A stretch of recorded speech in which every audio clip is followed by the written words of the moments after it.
Atos dos Apóstolos, capítulo de número 9. Foi a palavra que o Senhor confiou ao meu coração para essa noite. Quem achou, diga amém. Amém.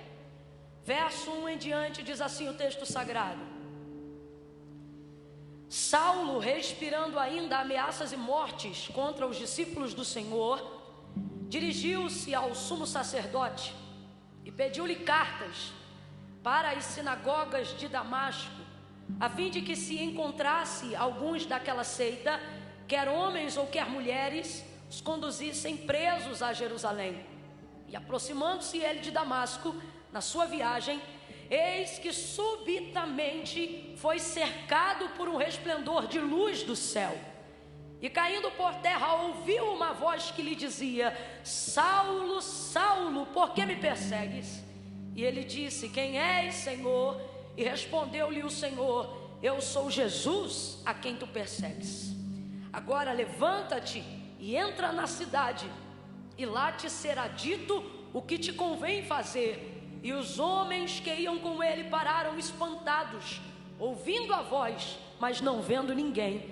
Saulo, levantando-se da terra e abrindo os olhos, não via coisa alguma, e guiando pela mão, o conduziram para Damasco. Somente até aqui você diga amém. Amém. Glória a Deus. O tema desse congresso é profundo, intenso e ousado, tá certo? A divisa? Então vamos dizer todos juntos, digam profundo, intenso e ousado. Vai sozinho agora, vai. Para fechar, só mais uma vez de novo, vai. Intenso. Sabe o que é profundo, intenso e ousado? A vida com Cristo. Se não for profunda, se não for intensa, se não for ousada, não continuará sendo muito tempo. A narrativa de Paulo no caminho de Damasco vai trazer para nós qual era o contexto da sua conversão.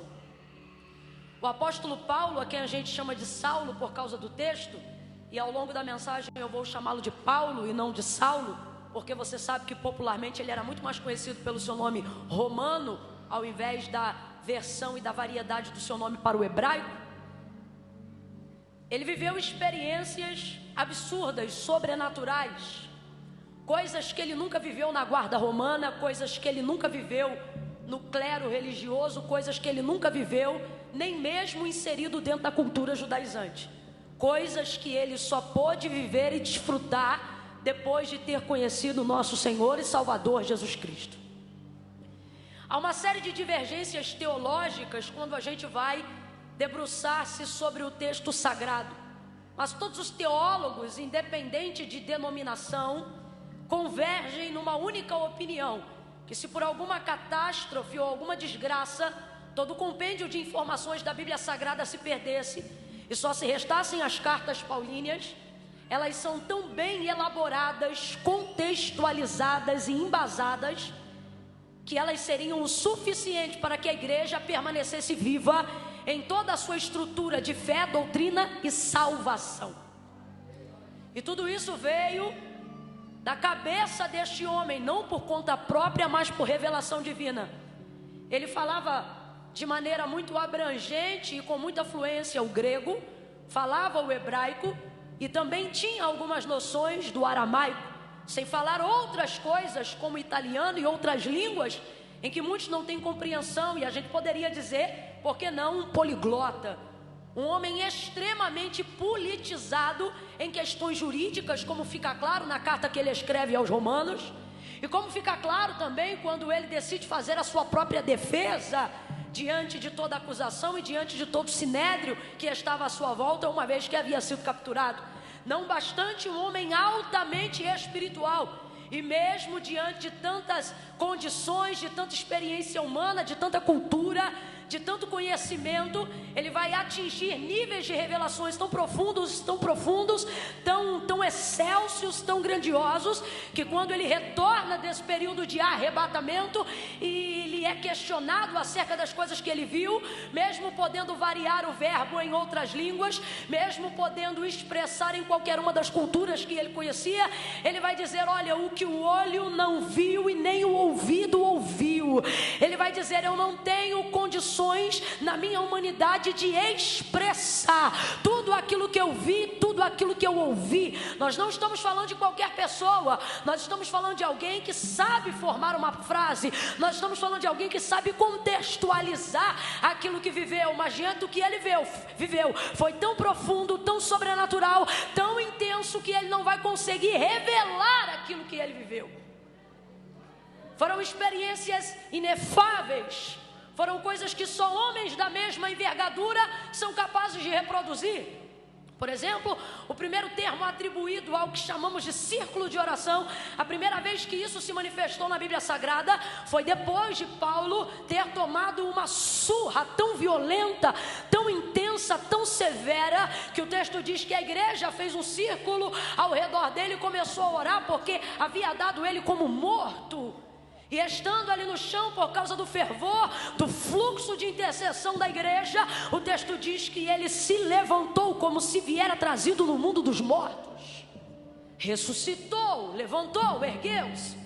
Houveram outros momentos tão extraordinários quanto em que ele experimentou da graça, da dádiva, do poder da palavra de Deus, do poder da oração, do poder da comunhão com a igreja. Lembra quando ele foi preso, e Paulo e Silas preso? O texto diz que eles estavam no pavimento inferior da prisão, e ali já perto da meia-noite cantavam hinos de louvores a Deus e oravam. E o texto diz que enquanto eles oravam, de repente todo o cárcere foi tomado de um forte tremor e começou a se abalar as estruturas da prisão, e as tramelas das portas se abriam e as cadeias das mãos soltaram. Eles vão e têm oportunidade de ser livre. O carcereiro fica desesperado e já puxa a bainha para tirar a própria vida, e ele diz: não precisa fazer isso, estamos todos aqui, não precisa fazer isso, crê no Senhor Jesus e será salvo,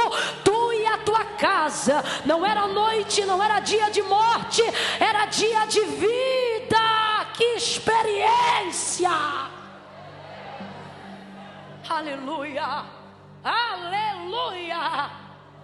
Viveu coisas incríveis, mas tudo do que ele viveu depois se baseia no que aconteceu antes, se baseia na leitura que nós acabamos de fazer aqui hoje, em Atos dos Apóstolos, capítulo de número 9.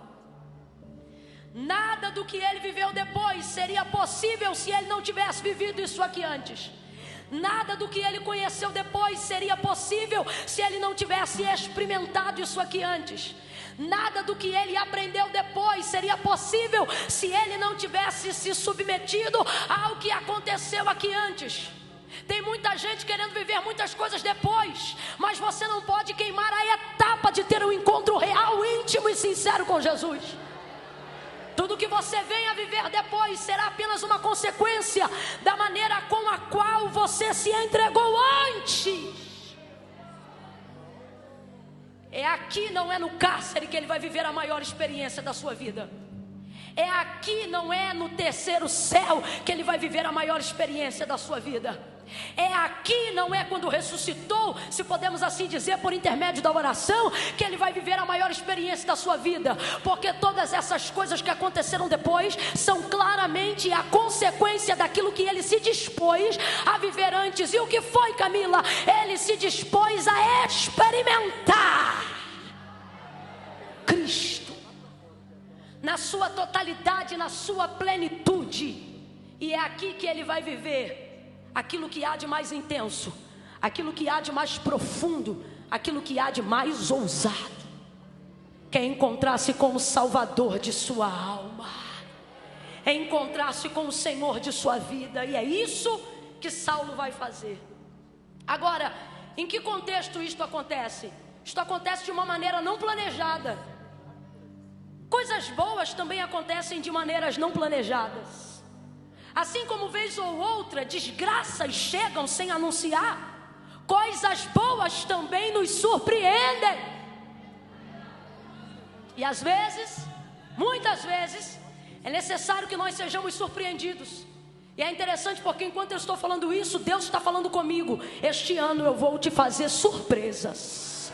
Oh, eu acho que você não crê em palavra profética. Eu vou liberar de novo para quem acredita. Este ano você vai viver surpresas. Agora, o Senhor encontra ele no caminho de Damasco. Caminho esse que ele deseja seguir com um único intuito: levar homens e mulheres, seja quem for, a quem ele considerava dentro do cristianismo viver uma seita, porque não conhecia e não reconhecia Jesus como Senhor. Ele acreditava que a igreja primitiva estava embasada num conceito passageiro e que logo não iria sobreviver muito tempo, e quanto antes acabasse com isso, melhor. Paulo está quebrando um princípio que o próprio Gamaliel respeitou. Quando Pedro, já apóstolo da igreja, estava preso e o povo em favor dele, e o sinédrio com medo do que estava acontecendo, o texto diz que o próprio Gamaliel se coloca diante de Pedro e João e toda a multidão e libera uma palavra que vai impedir a morte deles naquele dia, dizendo: olha, dai de mão a esses homens, os representantes então oficiais da igreja primitiva, Gamaliel, que não é convertido, Gamaliel, que não publicou a sua confissão de fé no Messias como Filho de Deus, vai reconhecer que sobre a igreja há uma coisa que, se ainda não foi discernida, precisa ser no mínimo respeitada. E aí ele vai diante do povo e ele diz às autoridades: dai de mão a esses homens, porque se esta obra for de Cefas. Quem era Cefas? Cefas era um charlatão da época que fez um movimento, mas que não durou nada. Então ele vai dizer: se essa obra aí é de Cefas, dai de mão, larga eles de mão. Por quê? Porque se é de Cefas, ninguém precisa derrubar. Obra de homem cai sozinha. Aí ele diz: mas se esta obra for de Deus, larga esse povo de mão, para que vocês não se vejam lutando contra Deus e não contra os homens. E Gamaliel se ausenta da perseguição da igreja. Agora você vê, se o tutor do apóstolo Paulo, se o tutor de Saulo limpa as suas mãos acerca da perseguição da igreja, Paulo deveria seguir o seu exemplo, mas ele está obstinado. Foram deitadas as vestes de todos os que apedrejavam Estevão diante dos seus pés, quando ele ainda era um jovem, e Estevão também, um jovem cheio do Espírito Santo, e sem que lhe fosse permitido um julgamento justo, o povo ficou endemoniado, os príncipes da sinagoga, e gritaram: apedreja-o. E sem o julgamento ser determinado, ele, sendo ali o guardião da lei de Roma, poderia ter impedido a morte de Estevão, mas a sua omissão consentiu a sua morte. Ele estava obstinado. Agora veja, esta experiência, quer encontrar-se com o Senhor, ela é tão profunda, ela é tão radical, ela é tão sobrenatural, que não importa o quão obstinado, não importa o quão sanguinário, não importa o quão perturbado o homem esteja, vai se cumprir na vida de Saulo o que João diz que se cumpre quando Jesus se manifesta. No princípio era o verbo estava com Deus, o verbo era Deus, nele estava a vida, e a vida era a luz dos homens, e a luz resplandeceu nas trevas, e as trevas não prevaleceram contra ela. Camila, eu não entendi. Não tem mentira que prevalece, não tem engano que prevalece, não tem obra de macumbaria que prevalece, não tem pacto de sangue que prevalece, não tem ocultismo que prevalece, não tem máscara que prevalece, não tem obstinação que prevalece. Se Jesus cercar, está cercado. Se Jesus cercar, está cercado. Se Jesus tomar, está tomado. Se ele aparecer, oh meu Deus, alivia só o compressor para mim um pouquinho, por favor. Se ele aparecer, se ele se manifestar, com ele a verdade também se manifestará. E o que acontece se a verdade se manifestar? Você sabe muito bem: conhecereis a verdade e a verdade vos libertará. Obstinado, sanguinário, autoritário, querendo ir a Damasco, descumprindo princípios até de filosofias de seus superiores. E por que tudo isso? Porque ele acreditava que a razão estava com ele. E um dos motivos que mais nos levam aos erros, uma vez que estamos aqui numa maioria de cristãos, e é a vocês que eu me dirijo agora, um dos motivos que mais nos levam aos erros é andar por aí com a sensação de que a gente está certo o tempo todo. É não permitir-se o benefício da dúvida acerca de uma opinião pessoal. Eu tenho visto pessoas errarem, não porque são pecadores, desleixados e declarados, mas eu tenho visto, por exemplo, gente errar por ter orgulho da santidade. E vai queimar no mesmo inferno do adúltero e do mentiroso, aquele que se vangloria no orgulho de seu mérito. Vai para o mesmo fogo. Obstinados a termos razão sempre, obstinados a não considerarmos que também erramos, obstinado a não olharmos no espelho e vermos que talvez também estejamos errados. Estamos errando e ainda estamos sorrindo. Estamos errando e ainda estamos vaidosos.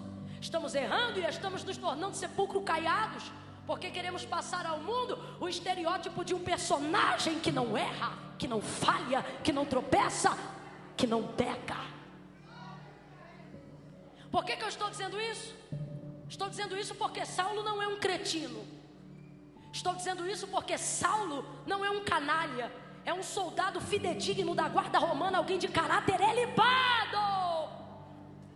Ele não está na posição que ele ocupa porque ele é um vacilão. Ele não está na posição que ele ocupa dentro da guarda romana ou de todo o clero judaizante porque ele é qualquer um, não. Ele cumpre horário, ele cumpre norma, ele bate ponto na hora certa. Olha, sabe por que ele pede carta ao sumo sacerdote para ir a Damasco? Porque Damasco está fora da sua jurisdição de autoridade. Então, para ele não ir sem autoridade, sem legitimidade, ele pede a carta dos homens da terra. E homens estão pensando que ter cartas de homens é o suficiente para ter autoridade na terra. Você pode até ter a autoridade dos homens na terra, mas não queira exercê-la sem ter a autoridade do Deus que está no céu. A palavra de Deus diz que quem está na terra, manda na terra, mas quem está no céu, manda no céu, manda na terra, manda embaixo da terra. Do Senhor é a terra, sua plenitude, o mundo e aqueles que nele habitam. Quanta gente querendo justificar os seus erros baseados em normas. Quanta gente querendo alcançar a sua motivação na opinião do outro e no que o outro te liberou a fazer. Ah, mas fulano disse que sim, e Deus te disse o quê? É fácil jogar a responsabilidade em cima do outro quando eu quero terceirizar o serviço. Então veja bem, ele não é um homem que está feliz em fazer o que eu e você julgamos ser mal. Não, ele é um camarada que anda certo. Ele é alguém que procura andar em retidão. Camila, então o que você está querendo dizer? Estou querendo dizer que na cabeça dele, a igreja primitiva era a manifestação de uma ceia que veio por intermédio de um homem que se dizia ser o Cristo, o Filho do Deus vivo. Camille, por causa disso que ele está fazendo é certo? Não, é errado. O que eu estou querendo dizer é que um erro não muda só por estar sendo cometido de maneira sincera. Quem está me ouvindo, diga amém. Olha o que Paulo está fazendo. Ele não está errando porque ele quer errar. E isso lembra muito a nossa maneira de cometer erros. Porque eu vou repetir, ele não está errando porque ele quer errar, mas ele está errando porque acredita fielmente que está fazendo a coisa certa.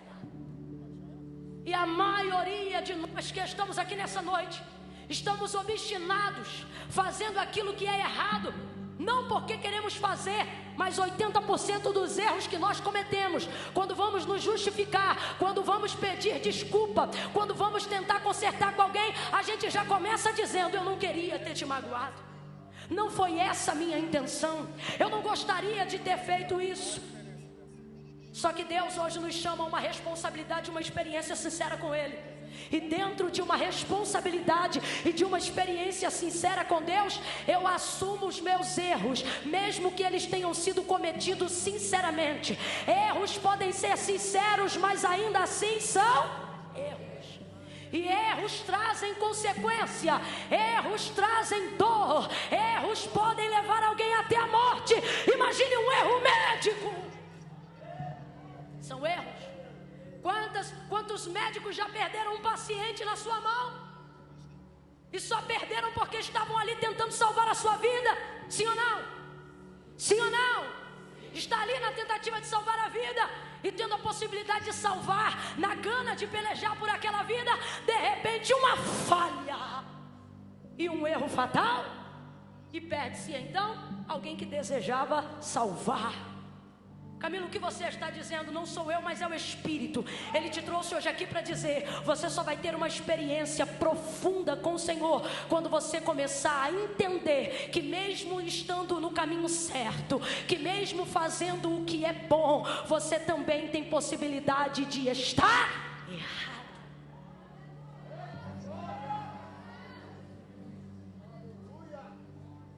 Agora, diante de Cristo, não podemos omitir as nossas falhas. Podemos ter constrangimento dos nossos erros, mas não podemos deixar de confessá-los. Por quê?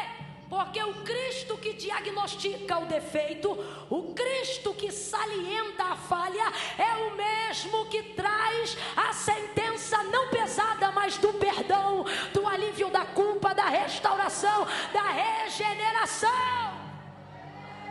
Aleluia! O caminho estava certo, mas a motivação dele estava errada. O que ele fazia tinha a autorização dos homens para fazer. Então aos olhos dos homens estava certo, mas aos olhos de Deus estava. Então ele não errava porque era um tolo. Ele fazia isso de maneira sincera, mas isso não deixava de ser um erro. E a igreja estava orando. A igreja estava orando. Porque não houve uma igreja que orasse mais do que a igreja primitiva. A igreja primitiva, diz o texto, que se reunia todos os dias para orar. E durante todos os dias orava de maneira cristocêntrica. A igreja não se reunia para fazer petições pessoais. As questões que precisavam ser divididas de maneira pessoal, eles tratavam somente do que fosse comida, pão, dinheiro. Não tratavam isso com oração, tratavam isso com conversa, tratavam isso dividindo e repartindo os seus bens. A igreja orava pedindo a volta de Cristo. A igreja orava pedindo a expansão do reino de Deus na terra. A igreja orava a oração do Pai Nosso todos os dias. A igreja se reunia e orava muito. Essa igreja chama-se igreja primitiva porque era uma igreja que tinha o seu apostolado concentrado nos discípulos que andaram com Cristo. Então o que Cristo fazia, eles faziam. Como Cristo andava, eles andavam. O que Cristo queria, eles queriam. E antes de Cristo ser assunto aos céus, ele disse o que essa igreja deveria fazer. E uma das coisas que Jesus especificou, qual seria o alvo de oração dos crentes, ele disse: olhe, eu não quero vocês amando só os que vos amam, porque se vocês só amarem os que vos amam, os gentis também fazem isso. Que diferença vocês terão? O mundo funciona assim, mas vocês serão diferentes. Jesus disse para eles: eu vos digo, amai os que vos odeiam. E ele disse: orai pelos que vos perseguem. Então vem comigo, igreja, raciocina comigo. Paulo está prestes a viver a maior experiência da sua vida, e ela será provocada pelo quê? Por um mover de uma oração, pelo mover de uma igreja. Que igreja? Uma igreja que quando se reúne para orar, não levanta dedinho para o céu para dizer: Deus, se eu sou teu servo, mata o perseguidor. A igreja primitiva não está autorizada a pedir a morte, mas o Senhor disse: é tudo que dois de vós ligados na terra será ligado no céu. É tudo que pedirdes ao Pai em meu nome eu farei. A igreja primitiva sabia, o Deus que tem poder para matar também tem poder para salvar. Então você não vai conseguir imaginar essa igreja se reunindo para orar e dizendo: mata Paulo, mata Paulo, mata Saulo, mata Saulo. Quem está me ouvindo, diga amém. Quem está comigo, diga glória. Essa igreja não se reúne para pedir a morte de perseguidores. Esta igreja não vai para a campanha de monte para bater pezinho no chão e dizer: se a razão está comigo, desce a espada no fulano. Essa igreja é santa, essa igreja é lavada, essa igreja é remida, essa igreja é intercessora. Saulo já era muito conhecido como perseguidor. E se eu pudesse parafrasear, não estou dizendo que aconteceu isso, mas se eu pudesse parafrasear uma oração de Pedro orando por Paulo, a quem futuramente ele teria um encontro, eu imagino ele dizendo: Senhor, se tu fez essa obra com este sanguinário pescador analfabeto, Senhor, se tu me tirou de trás de uma rede, cansado, Senhor, o que é a vida deste homem nas tuas mãos?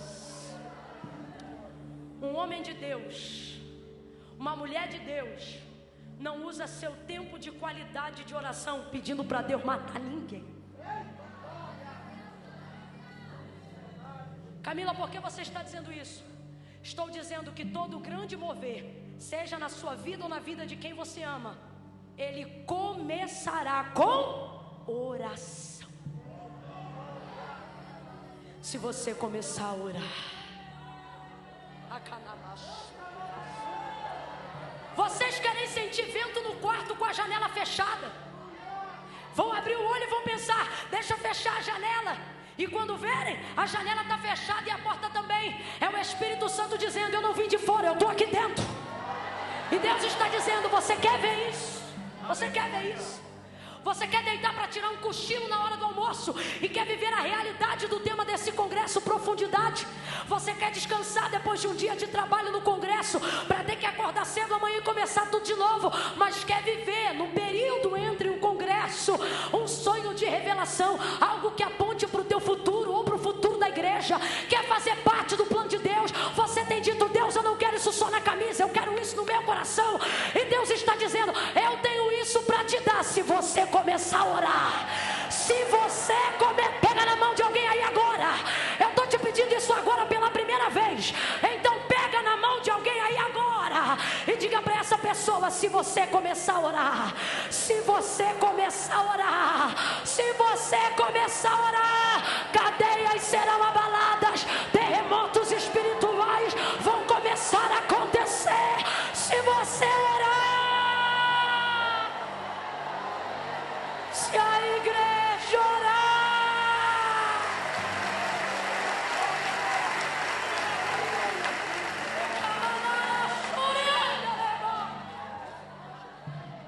você diz: Camila, eu não tenho vontade de orar, por isso que eu gosto de oração.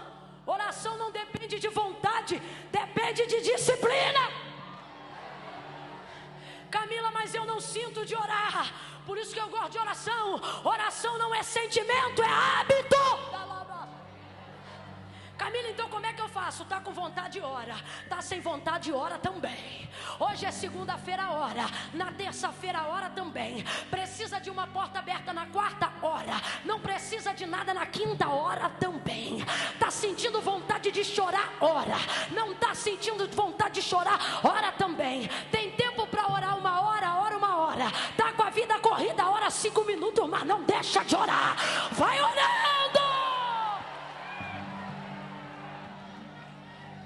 Todo grande mover, toda grande experiência, tudo aquilo que é profundo, tudo aquilo que é intenso, tudo aquilo que será ousado, começará com um mover de oração.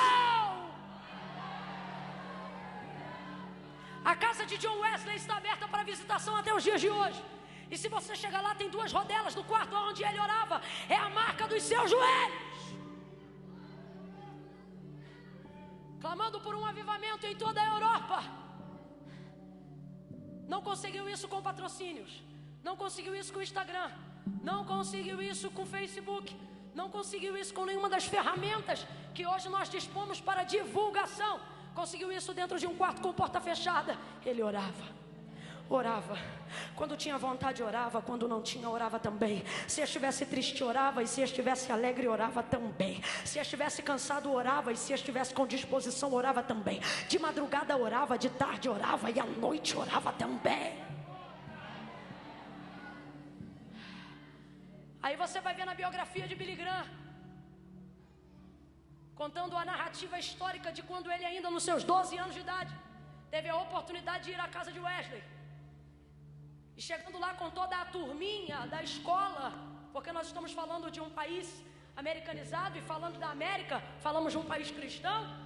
Todos entraram para a visitação. Na hora de ir embora, o professor entrou dentro do ônibus e contou e viu que estava faltando um aluno. Voltou para dentro da casa para saber aonde o aluno estava. E o aluno estava com os 2 joelhos dobrados no mesmo lugar aonde Wesley então assim dobrava.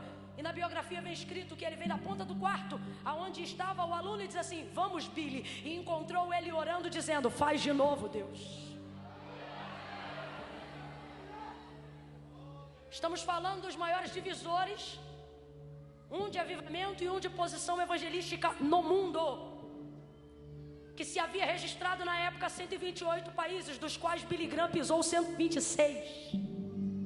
Será que você tem noção do que eu estou falando? Sabe aonde isso começou? Com oração. Você diz: ninguém me ajuda. Você diz: eu não consigo isto, eu não consigo aquilo. Ninguém me apoia, ninguém vem aqui em casa orar. Se você quer viver uma transformação de verdade, se você quer viver uma transformação profunda, se você quer intensidade, profundidade e ousadia, não permita que as orações das pessoas façam te substituir a oração que você precisa fazer. Quando você quer viver uma experiência profunda com Deus, quando você quer viver uma experiência profunda com Deus, eu vou falar de novo porque Deus está provando corações. Quando você quer viver uma experiência profunda com Deus, você não tem tempo de pedir para todo mundo orar por você, porque você usa esse tempo orando por si próprio.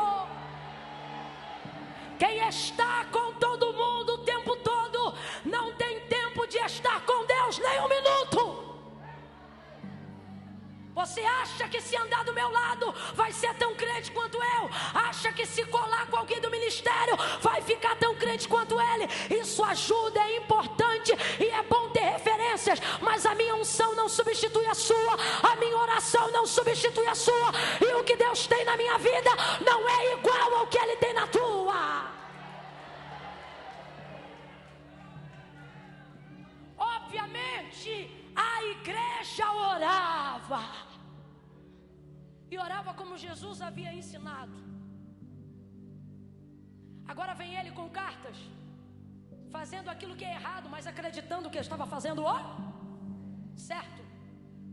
E enquanto ele caminha no erro, enquanto ele caminha obstinado na prática indevida, um forte resplendor de luz do céu o cercou. A oração tem esse poder. O quê?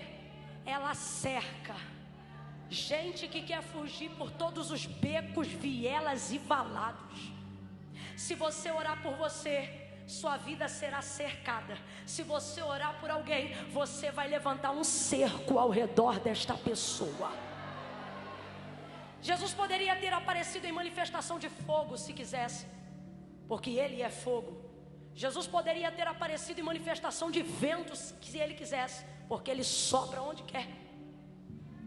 Jesus poderia ter aparecido em qualquer um dos formatos que lhe é permitido em toda a tipologia bíblica, mas Ele vai aparecer em uma única vertente. O texto diz: foi cercado por um forte resplendor de luz, porque são as luzes que dissipam as trevas, são as luzes que manifestam a verdade onde havia obscuridade.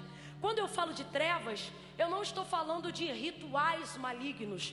Quando eu falo de trevas, eu falo das trevas mais densas que existem na terra. Que trevas são essas, Camila? Não são trevas ligadas ao satanismo e nem à bruxaria. As trevas mais densas que existem na terra é o limbo de uma mente sem conhecimento. Uma pessoa vazia de conhecimento é facilmente vulnerável e atacada para absorver qualquer outra coisa. Quem aqui nunca teve uma avó que dizia: mente vazia, oficina do diabo? É destas trevas que nós estamos falando, as trevas da ignorância, o limbo de uma mente vazia, sem conhecimento. A palavra do Senhor diz: porque Ele é o Pai das luzes, e nele não há sombra alguma de dúvida ou de variação. Essa luz que é Jesus cerca Saulo, e agora cercado, o texto diz, verso de número 4, e caindo por terra.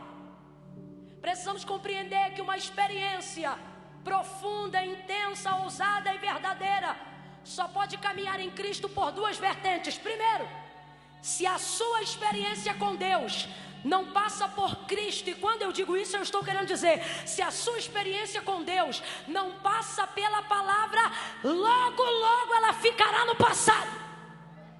Eu vou repetir: se a sua experiência com Cristo não passa pela palavra, logo ela será passageira. Tem que passar pela palavra. Olha como João diz acerca da manifestação da luz que cerca Paulo, da luz que é Jesus. No princípio era o verbo. Verbo é o que, gente? Verbo é palavra. Vamos lá, responda para mim. Verbo é o que?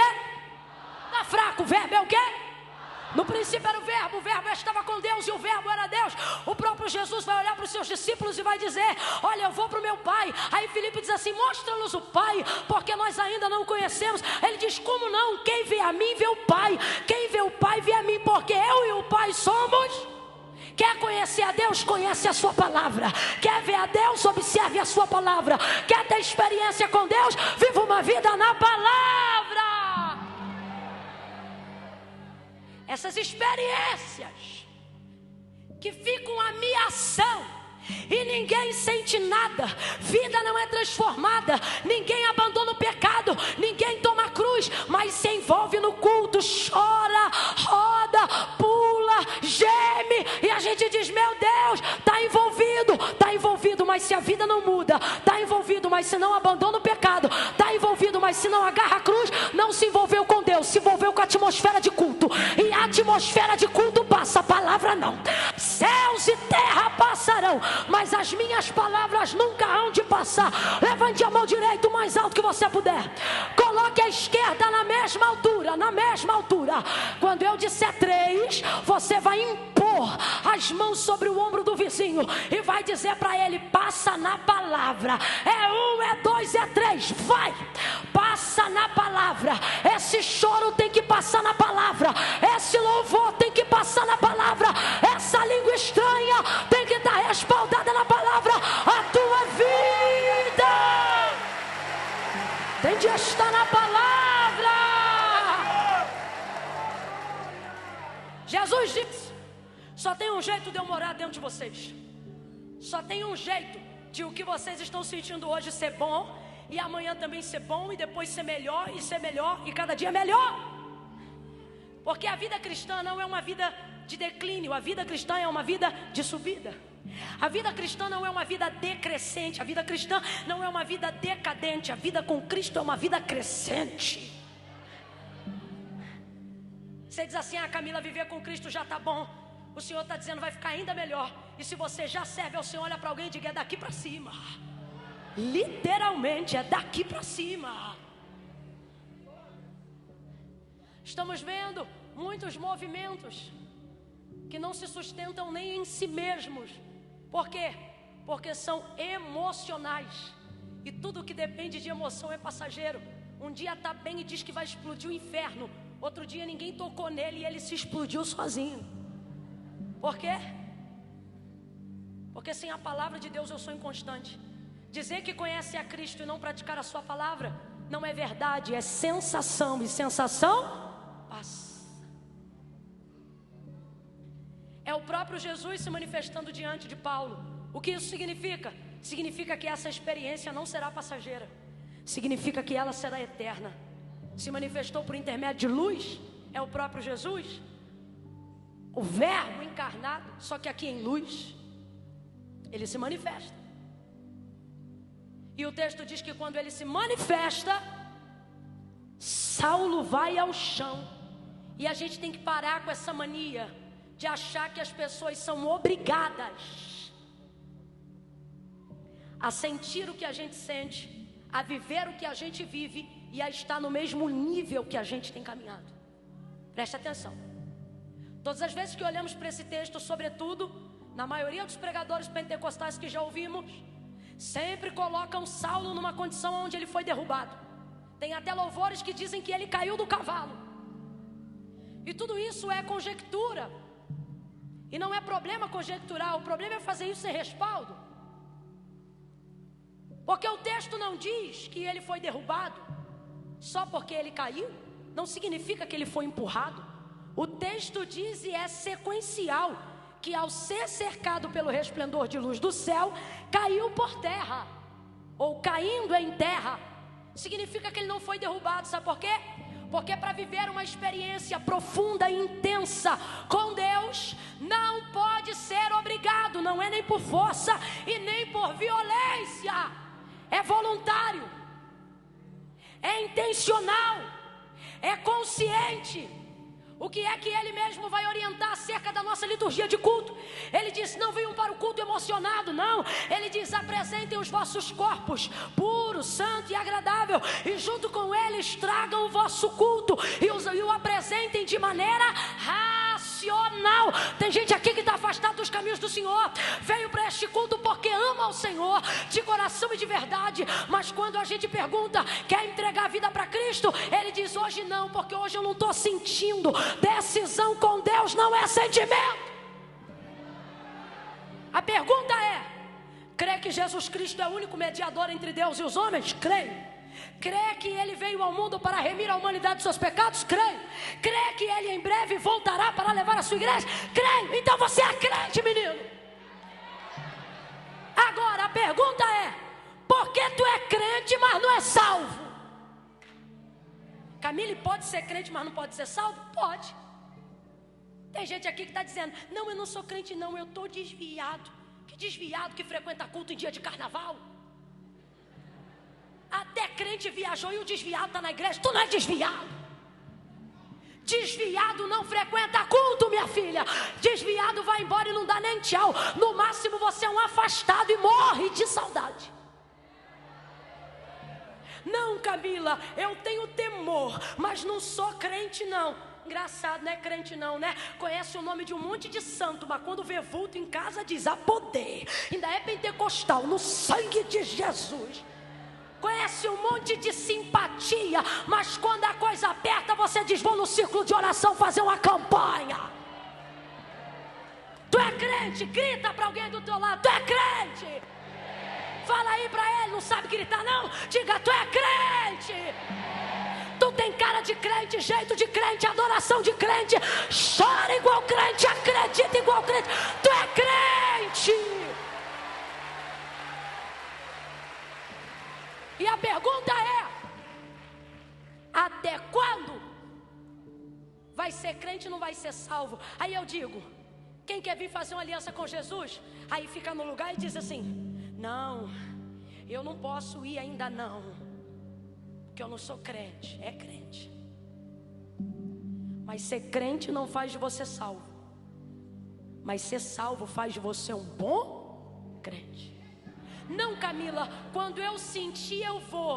Decisão não é sentimento. Ai, Camila, porque minha amiga disse que converteu e ela sentiu um arrepio. Isso aí foi ela. Quem sentiu foi ela. Quem está salvo é ela. Ai, Camila, é que eu quero sentir um arrepio. Quer sentir um arrepio? Tira a roupa no frio.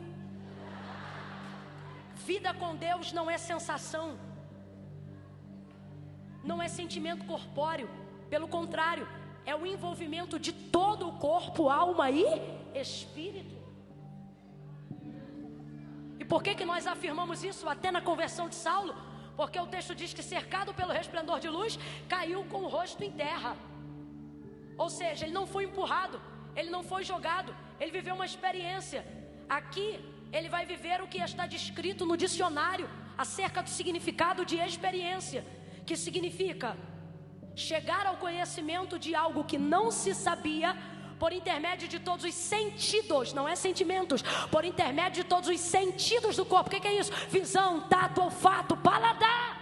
Camilo, o que você está dizendo? Não só estou dizendo, como estou afirmando.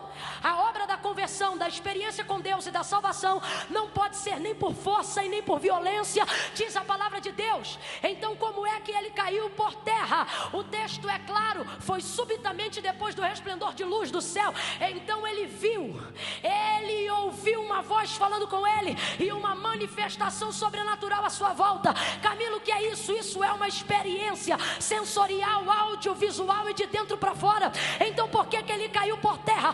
Porque quem está chegando lá não é Camila, é o quarto homem da fornalha. Quem está chegando lá não é qualquer um, é o Filho do Deus vivo.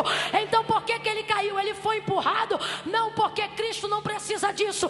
A palavra de Deus é fiel. Eu vou bater na porta, disse ele. Se alguém ouvir e abrir, eu entrarei e cearei com ele. E se não não endureceu o coração.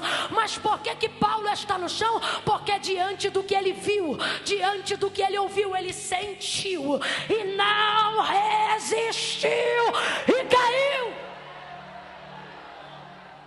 O que nós estamos afirmando é que ele não está no chão porque alguém empurrou.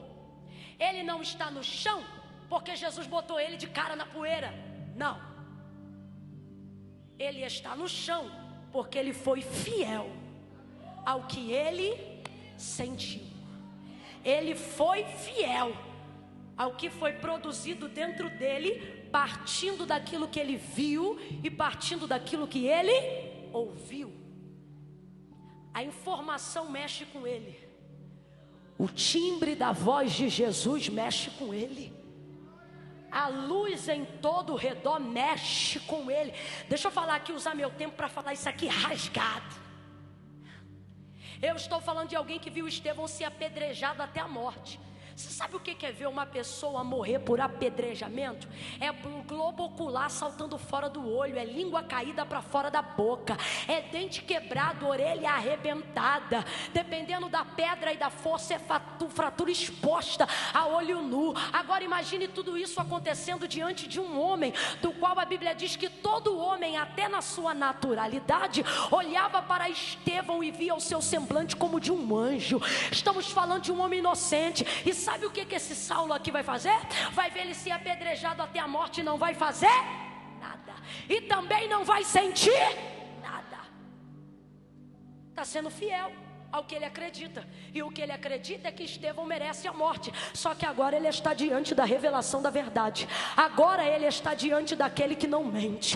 Agora ele está diante daquele cujas máscaras caem no chão. Agora ele está diante daquele que a mentira não consegue suportar de pé. Agora ele está diante daquele que até os demônios, ao ouvirem o seu nome, tremem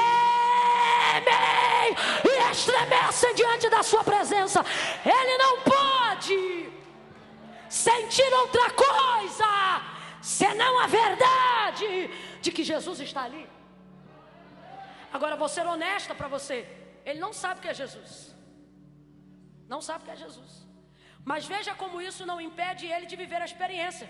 Ele só vai saber depois. Caindo por terra, cercado pelo resplendor de luz do céu. Aí alguém diz: Camila, mas caiu. Caiu significa desceu depressa.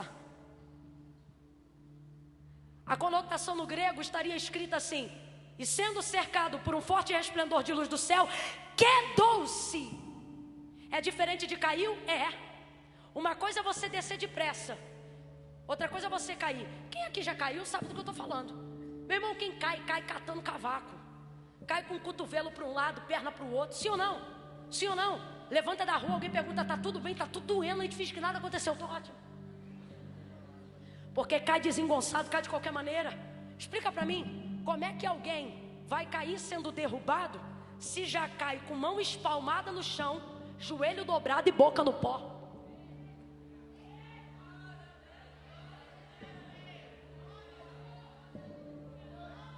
Você acha que um soldado não sabe que essa posição chama-se posição de rendição? Você acha que alguém que coloca os outros em posição de rendição, que vê os outros em posição de rendição, não sabe quando precisa se render? Camilo, o que você está dizendo? Estou dizendo que a experiência que ele está tendo com Cristo, ela é real. Não só porque começou no mover, não só porque passou pela palavra, mas porque ela está sendo voluntária. E por que ela está sendo voluntária? Porque esse camarada aqui antes da conversão podia ser o mais vil, podia ser o mais sanguinário, podia ser o mais obstinado, mas ele tem uma coisa que muito crente bonzinho está perdendo. O quê? Ele é fiel ao que ele sente. Ele é fiel à experiência que ele está vivendo.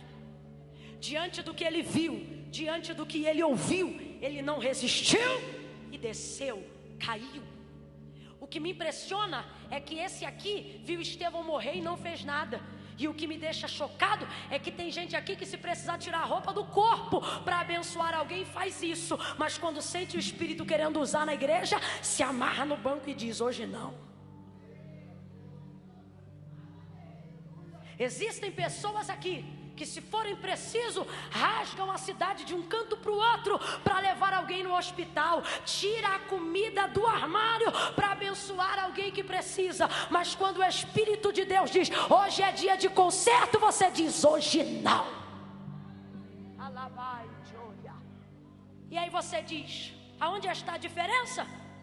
A diferença é que tem muita gente em nosso meio que conhece a Deus, caminha com Deus, mas não é fiel ao que Deus está te permitindo experimentar.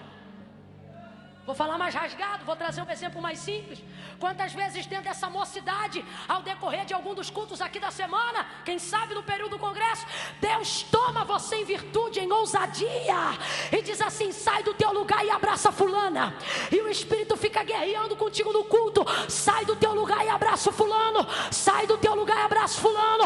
Aí você fica ali guerreando com o Espírito, dizendo: Espírito, eu vou, mas me fala o que é para falar, me fala o que é para dizer. E ele não fala o que é, ele só diz: sai do teu lugar e vai dar um abraço no fulano.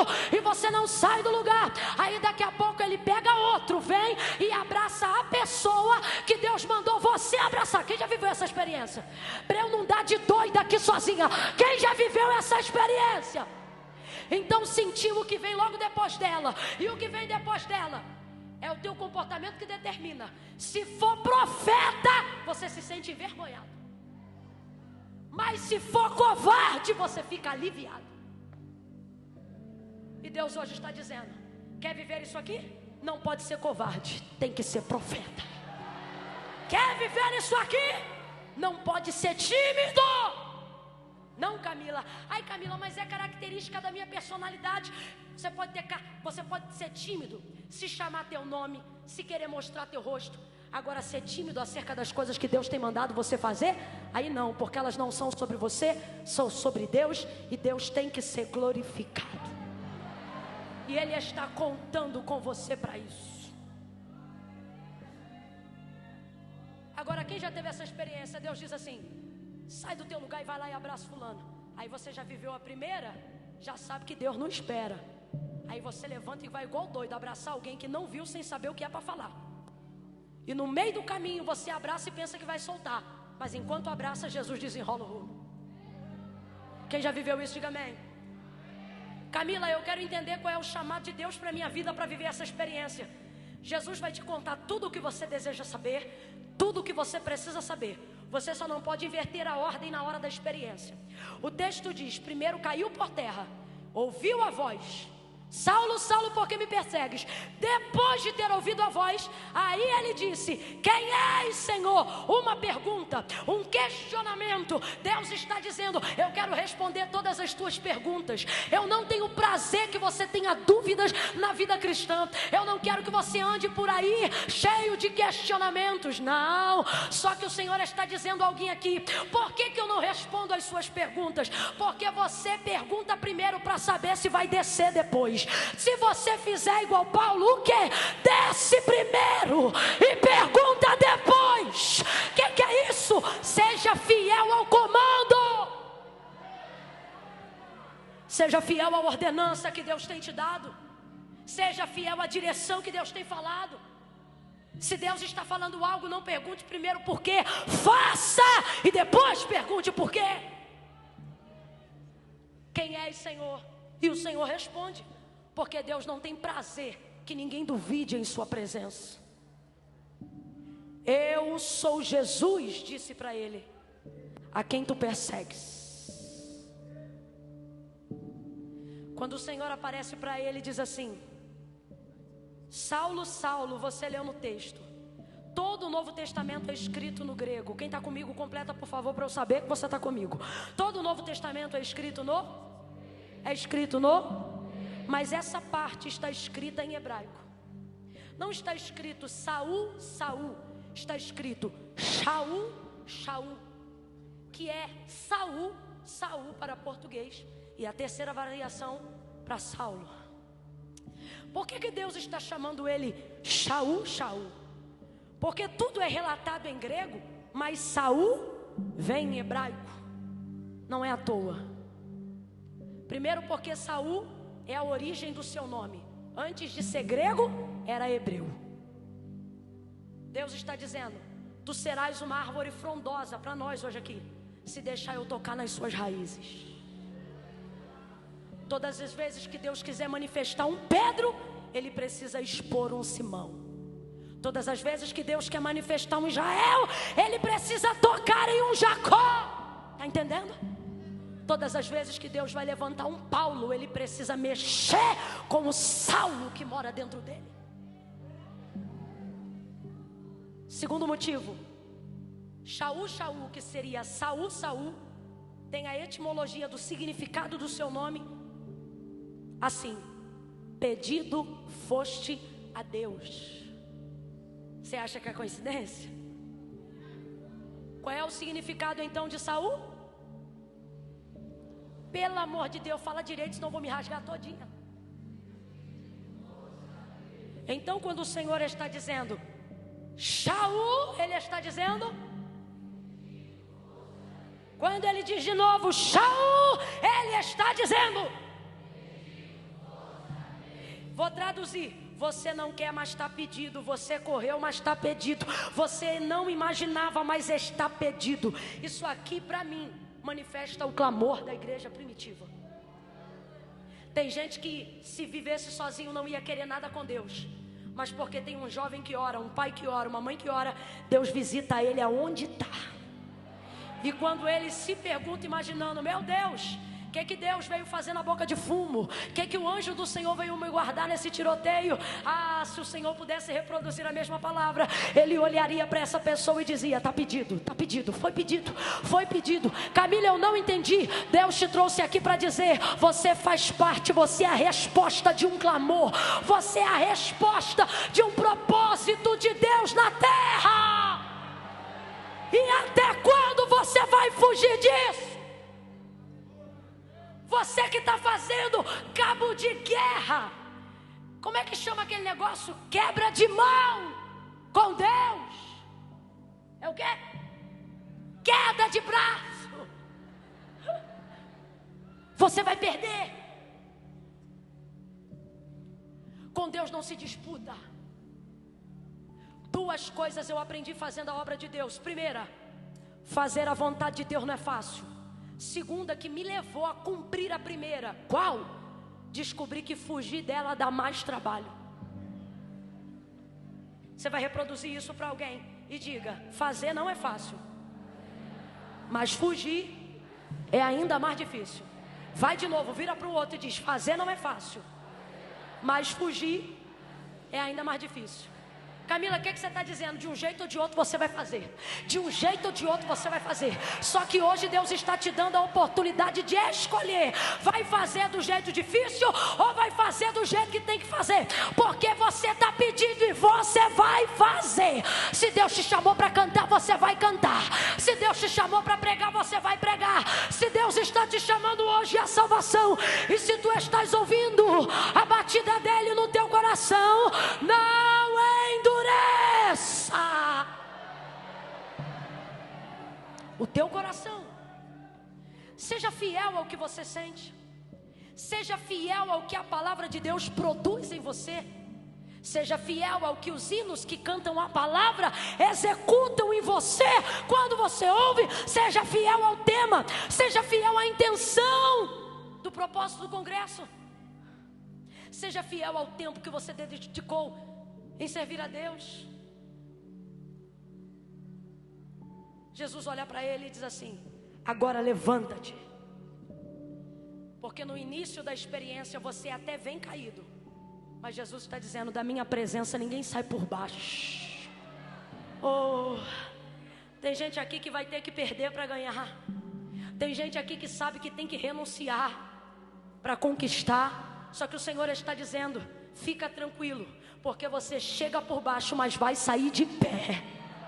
Ele não se ausentou da presença de Saulo. Antes de se ausentar, ele disse: agora ponte de pé. Colocou ele de pé e deu a direção. Deus está dizendo: você tem andado errante, porque está tentando fugir da minha vontade. Você tem andado errante, porque está tentando fugir do meu propósito. Mas se você descer diante de mim, eu vou te colocar de pé e vou te dar uma direção. Eu vou te colocar de pé e vou te dar um rumo. Levanta, disse o Senhor para ele, e entra em Damasco. Entra onde? Damasco. Cidade que ele queria entrar antes da conversão, sim ou não? E é aqui que o sofisma do diabo é quebrado. Porque tem um monte de homem, de mulher, de moças, de rapazes aqui, que dizem assim: Camila, eu não vou me entregar à experiência profunda com Deus agora, porque eu tenho que fazer faculdade. Depois que eu fizer faculdade eu vou. E não é só jovem não. Tem senhores e senhoras aqui, com todo respeito, mas a mente pensa assim: no dia que eu me aposentar eu vou fazer a obra de Deus como nunca. E Deus hoje pegou todo mundo aqui, inclusive eu.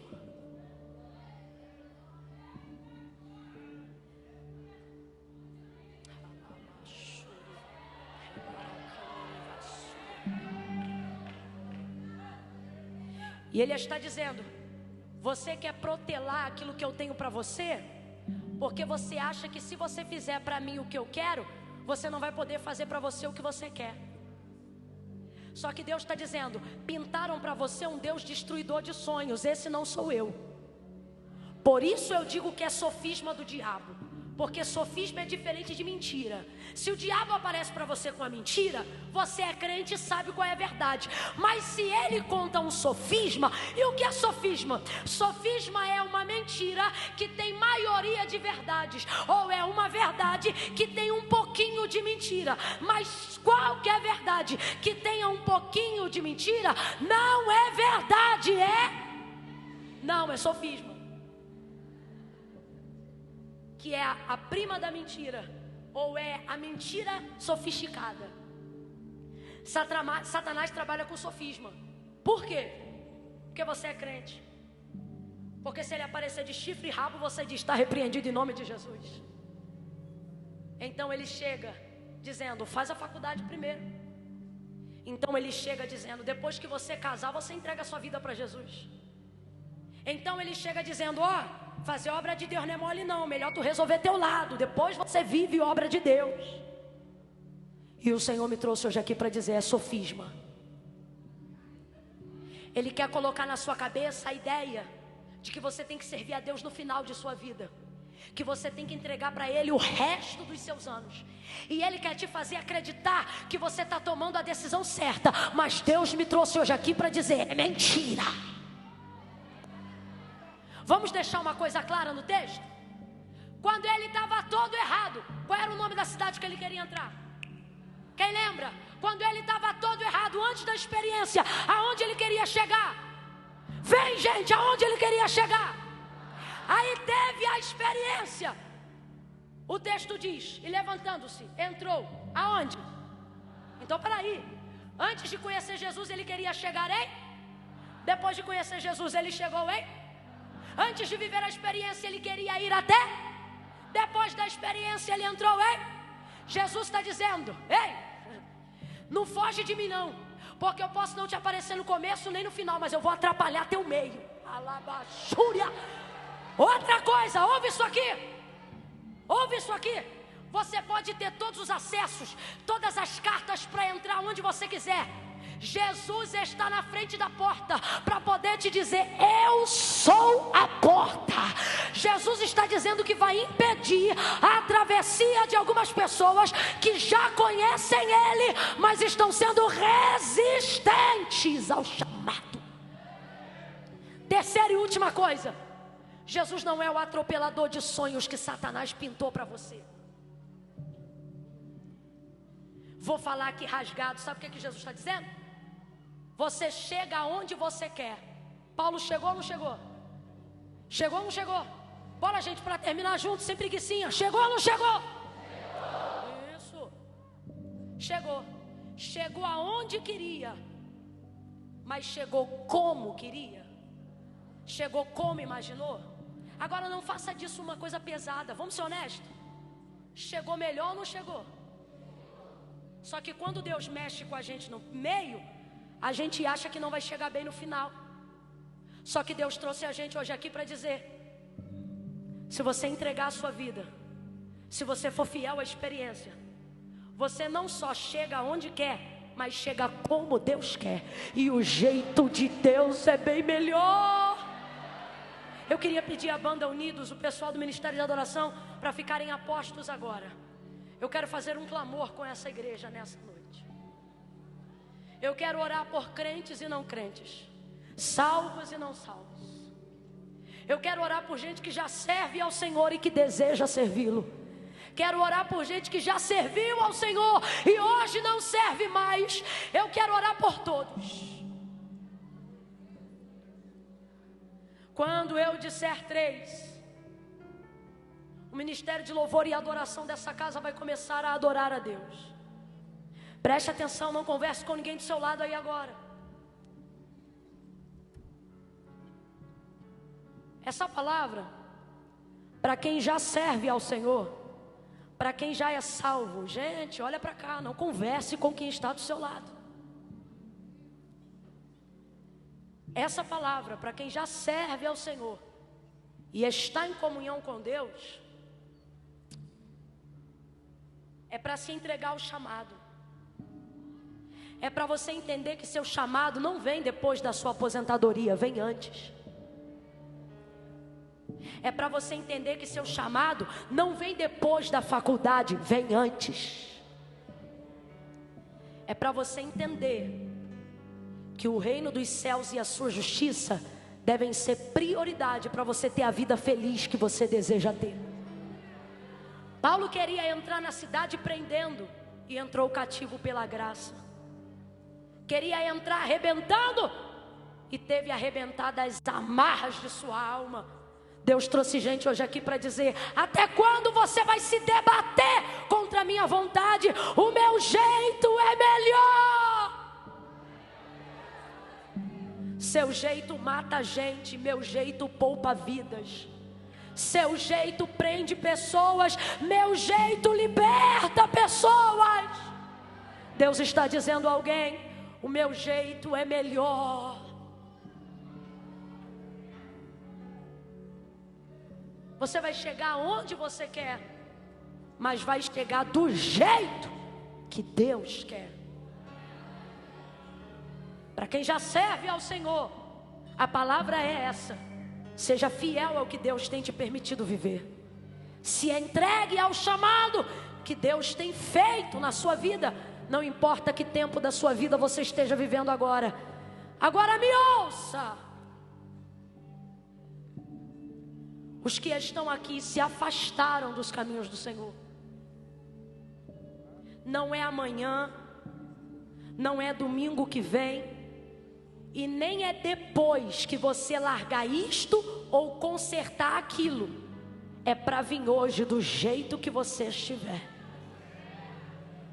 Não, Camila, primeiro eu vou me consertar. Você não se conserta. Jesus disse assim: sem mim nada podeis fazer. Quem liberta é Jesus. Não, Camila, mas eu tenho uma situação que eu preciso resolver. Depois que eu resolver, eu vou. Irmão, Mateus capítulo 16, versículo 24 em diante. Jesus disse assim: se alguém quiser vir após mim, negue-se a si mesmo, tome sobre si a sua cruz e siga-me. Olha o que ele disse: portanto vos digo, que qualquer que me seguir para ganhar, já perdeu. Mas qualquer que perdendo por amor de mim, já ganhou. Interpretação de texto, Jesus está dizendo isso aqui: se quiser vir só para ganhar, é perdedor mesmo que chegue aqui. Mas se tiver que perder para chegar, já é ganhador antes de chegar. Tem diferença? Tem. Jesus está dizendo: venha movido pela intenção verdadeira do seu coração, e deixa que a obra eu vou fazendo enquanto você caminha. E é para vir como você estiver. Camila, mas eu estou todo errado. Camila, mas eu moro com alguém que não interessa. Não interessa. Jesus disse: vinde a mim, todos vós que estáis cansados, sobrecarregados, e eu vos julgarei. Foi o que ele falou? Não, ele disse: eu vos aliviarei. O alívio que você procura não está no spa, está em Jesus. O alívio que você procura não está no cinema, está em Jesus. O alívio que você procura não está na maconha, está em Jesus. O alívio que a tua alma deseja não está no sexo, está em Jesus. Não adianta você tentar preencher sua vida, seus negócios, suas coisas com coisas que só Jesus pode preencher. Jesus está dizendo para alguém hoje assim: eu quero te convidar a tentar do meu jeito. Eu quero te convidar, Saulo, a descer primeiro e perguntar depois. Esse capítulo diz assim, olha: e os varões que iam com ele pararam espantados, ouvindo uma voz, mas não vendo ninguém. Nesse texto diz que os varões ouviram uma voz, mas não viram ninguém. O outro texto de Atos, que repete a mesma história, vai estar escrito assim: e os varões que iam com ele viram a luz, mas não ouviram nada. Tem divergência, sim ou não? Sim ou não? Vamos embora, sim ou não? Sempre vai haver divergências para quem não viveu a experiência. Olha eu para a experiência. Para a experiência não, para a divergência. Eu não estou nem aí. Por que não, Camila? Porque a divergência não anula a experiência. Quem está me ouvindo, diga eu. Recebe essa revelação. A divergência não anula a experiência. Porque nas duas histórias, uma, os varões que iam com ele vão dizer que viram. Na outra, vão dizer que não viram, mas ouviram. Então tem divergência. Só que quem tinha que ver e ouvir, viu e ouviu ou não viu? Viu ou não viu? Vem, gente, viu ou não viu? Saulo viu ou não viu? Ouviu ou não ouviu? Quem tinha que viver a experiência, viveu ou não viveu? Jesus está dizendo: enquanto você quiser compartilhar a experiência que você viveu, querendo respaldar ela só se o outro sentir, você vai perder a experiência que é sua. A crença e a fé que alguém coloca no que a gente sente não tem o poder de mudar o que a gente viveu. Se vão dizer que é verdade ou mentira, problema de quem está dizendo. Se vão dizer que é emoção ou é espírito, problema de quem está dizendo. Deus trouxe gente hoje aqui para dizer: seja fiel à experiência que você está tendo. Seja fiel ao que você viu, ao que você ouviu, ao que você sentiu. E isso é o suficiente para que a sua experiência seja validada e jamais seja passageira. Quem recebe essa palavra, diga amém. Eu vou contar de 1 a 3. No 3, eu preciso que uma coisa seja feita aqui. No 3, Quem está na porta de acesso lá da saída, eu preciso que vocês abram aí algo parecido com um corredor. Qual é a câmera do telão? É a que está no poste branco? Na haste branca? Quem está no telão aí na cadeira de branco? Na cadeira branca? Está aqui com você, né? Quando eu disser 3, se você estiver aí no telão, se tiver que subir escada, se tiver que sair de onde você está, você vai sair daí. O que você sentiu não precisa ser respaldado por quem está do seu lado, só precisa ser fiel a você mesmo. Se não sentiu, se não ouviu, se Deus não falou com você, não venha. Agora, se hoje Ele te encontrou para dizer, é tempo de conserto, é tempo de estar onde eu quero que você esteja, é tempo de ir ao altar, é tempo de consertar a tua vida. 2020 é o ano do teu alinhamento. Aí você vai sair da onde você estiver. E não me diga que o estacionamento é longe demais, que o pavimento inferior é longe. Longe é chegar no céu sem Cristo. Aqui é perto. Se você está na galeria, não permita o conforto, a comodidade de estar sentado te fazer viver distante do teu chamado. Quando eu disser 3, se você estiver na galeria, você vai levantar, vai descer e vai dizer, Jesus, é hoje. E nem mais um dia eu vou ficar distante da tua presença. É hoje.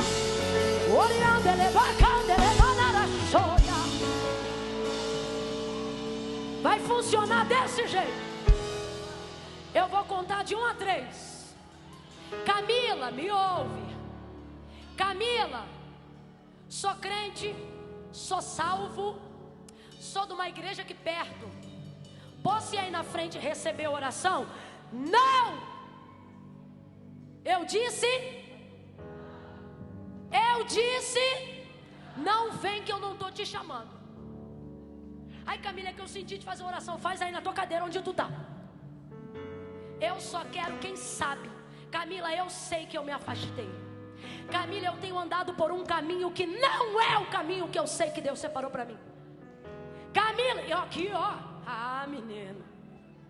Ah, Camila, Deus sabe, eu vou ficar aqui onde eu estou, porque Deus sabe, mas não concorda. Porque não foi Camila que inventou esse momento, foi Jesus que disse, aquele que me confessar diante dos homens, eu também o confessarei diante do meu Pai que está no céu. Olha o que Jesus disse, mas aquele que se envergonhar de mim, também terei vergonha dele. Ou seja, o motivo de não vir no altar não é falta de fé. Tanto tem fé que está aqui. O problema é que às vezes não vem só porque tem vergonha. E Jesus está dizendo, até quando você vai ter uma relação comigo, vai dizer que me ama, e na hora de mostrar para os outros que a gente tem um relacionamento, vai fingir que não me conhece, vai fingir que não fala comigo lavando louça, dirigindo carro.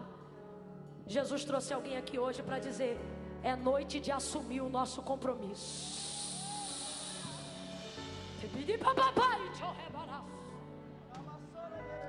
Quando eu disser 3, você vai descolar teu pé da onde você estiver e vai vir hoje para o altar. Quero pedir o seguinte auxílio aos intercessores. Eu acho lindo, a pessoa vem, dobra o joelho, está entregue.